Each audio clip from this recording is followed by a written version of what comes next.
Good evening and welcome to Late Night Review, where we talk about what's happening and what's not. I'm Jack Overbeck. I'm Kate Salkowitz, and here are tonight's top stories. Toy store chain Toys R Us filed for bankruptcy Monday night after struggling for years to remain relevant in an era where children ask for electronics rather than toys. So this holiday season, be on the lookout for the newest Barbie dream house, a cardboard box under the highway. The ongoing economic crisis in Venezuela has gotten so bad that many people are struggling just to find food. In response, President Nicolas Maduro has announced what he's calling Plan Rabbit, which encourages Venezuelans to raise and eat bunnies. Concurrently, Maduro has also proposed a new Looney Tunes spin-off titled Brunch. A truck full of pigs crashed on a Colorado highway last week, freeing over 100 of the animals into the street. The runaways have since founded their own independent colony where they have decided to keep kosher. Several Motel 6 locations in Arizona have turned over guest information to Immigration and Customs Enforcement. This is all part of the first step in implementing their new motto, Motel 6. Come for quickies, stay if you're white. Last Friday at a Hurricane Irma conference in Florida, a sign language interpreter angered the deaf community by signing words like pizza, monster, and bear during a talk on evacuation procedure. The interpreter blames his intro to sign language class because he never learned words like flooding, safety, or I am incredibly unqualified. Someone please help me. Starting this year, UT and Lyft will partner up to offer students free rides home from campus between the hours of 11 p.m. and 4 a.m., while A&M students are still relying on Billy Joe Davis to come get them in the pickup trucks after a hoedown at the barn. Gig 'em. Uber's search for a female CEO has been narrowed down to 3 men. But one of them once took a class on gender studies in college, so it's basically the same thing. Well, with the new semester underway, many students across campus are getting settled into their own internships. Here to discuss our new Late Night Review interns, Reagan and Will.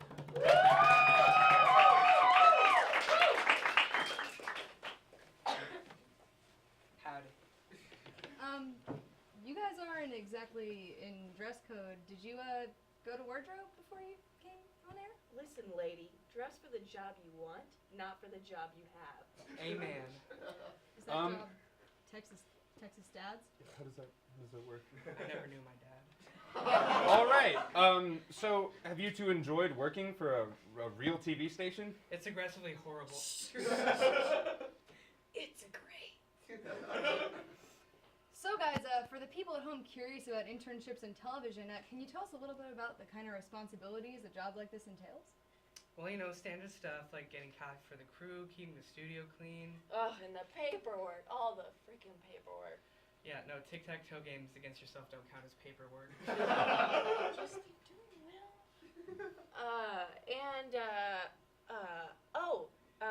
We cleared Jack's search history. I have to sing him the Star Wars theme song at night to get him to hush hush and go to sleep. Oh, and I always check to see if his flies down before each episode. It is right now. Oh man. Oh, and how could we forget? We always get the nasty frat guys out of Kate's apartment in the morning. Anything positive?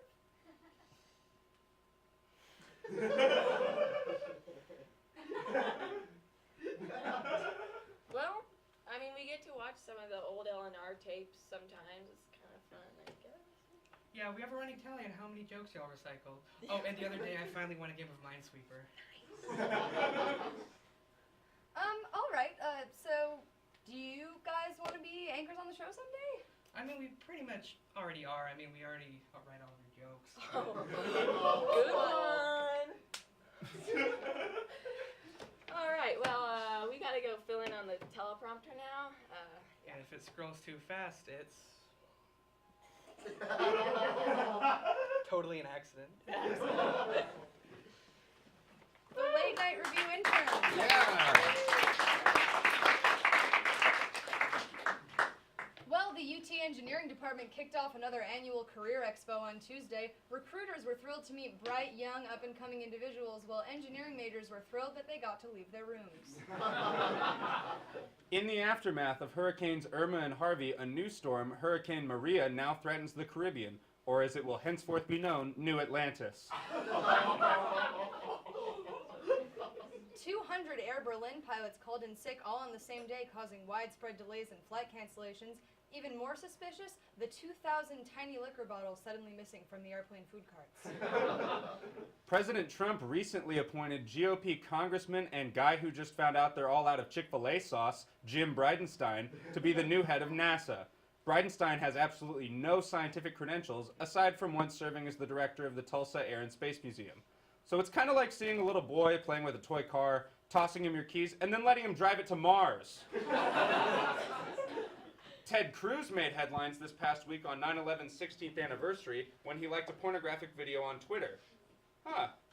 I wonder what the video was of. Hand job, blow job, inside job. Since the incident, the former presidential candidate has been struggling to do a lot of PR, damage, repair, cleanup. So here to comment is the man himself, Ted Cruz.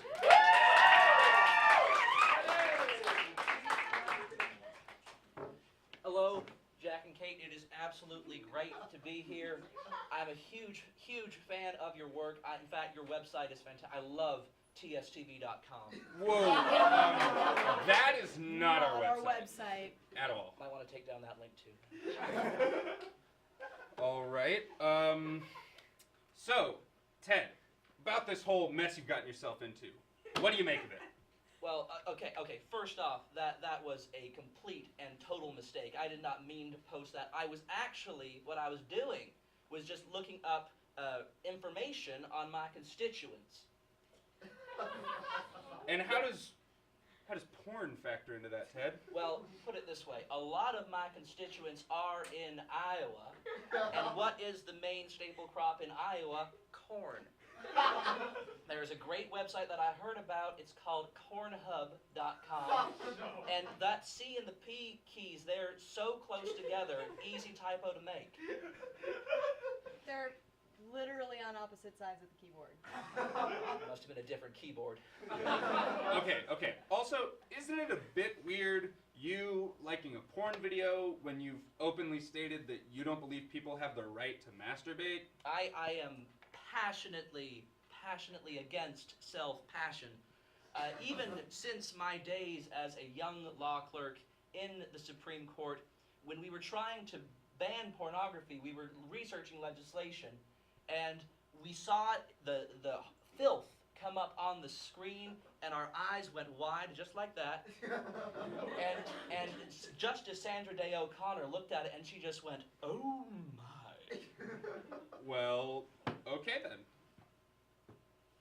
Let me tell you something, Jack. I have always been, and I will always be against self-passion. I cannot stand it whatsoever. I do not think that any citizen should have the right to stimulate themselves. I don't think that that's what your college roommate would have to say. In fact, do we have him here tonight? Is he here? Can we bring out Ted Cruz's college roommate? Oh, Ted God. Cruz's college roommate! Thank you for being here. Yeah, Thanks for having me. I room with Ted Cruz in college, and we could say he graduated cum laude. Ted Cruz and his college roommate, everybody!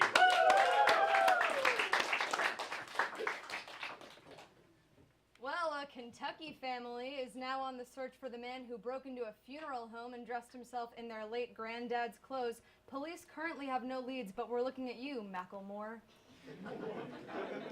A new study has found that eating ice cream for breakfast may improve mental performance.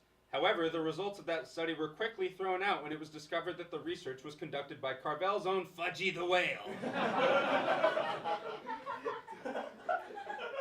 In his speech at the United Nations today, President Donald Trump harshly criticized North Korean leader Kim Jong-un for his recent nuclear transgressions, calling him Rocket Man. In keeping with this theme, Un will henceforth be referring to Trump and the U.S. nuclear arsenal as Donnie and the Jets. Melania Trump is suing an English language school in Croatia for an ad picturing her alongside the caption, "Just imagine how far you can go with a little bit of English." In related news, a new billboard has popped up in Washington, D.C. picturing Donald Trump alongside the caption, "Just imagine how far you can go with a little bit of Russian."